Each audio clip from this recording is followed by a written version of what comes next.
fondasyon ang tumulong sa akin para maoperahan ka nung baby ka. At ang kapalit ng perang binigay niya sa akin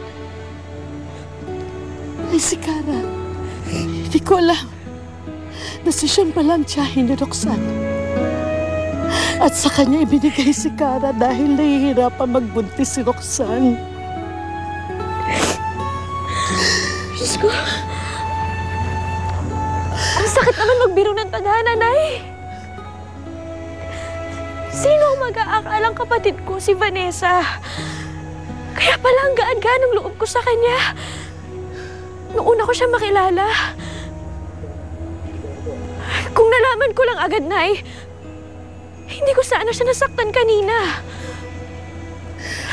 At kung nalaman ko lang din ang mas maaga pa, hindi na aabot sa ganito pang lahat.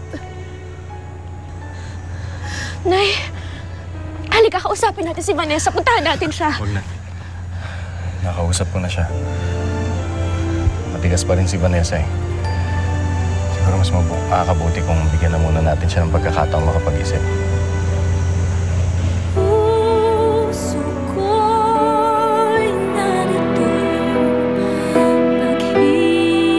Gagawa ko ng paraan para lalong magalit si Vanessa kay Zenny. Ano na naman ang balak mo ngayon? Something nice, but tragic. Alam mo na, nakakatakot na si Roxanne eh. Ano ang kailangan mo? Alam ko namang gusto mo nang mabawi si Vanessa. Alam mo, I suggest magkita tayong tatlo. Kung sasabihin mo sa akin, natanggapin ko sila bilang totoo kong pamilya, hindi ko gagawin yan.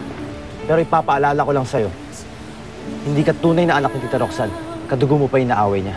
Isipin mo mabuti kung sino yung totoo may malasakit sa'yo. Nasaan si Vanessa? Hindi na makikinig sa'yo si Vanessa dahil pagdating niya, hindi ka niya naaabuting buhay. Ano ginagawa niyo dito? Vanessa, alam kong kikitain niyo si Inay. Pinapunta siya dito ni Ma'am Roxanne para magkaharap kayong tatlo. Wala nang natitirang awa para sa'yo! Mami!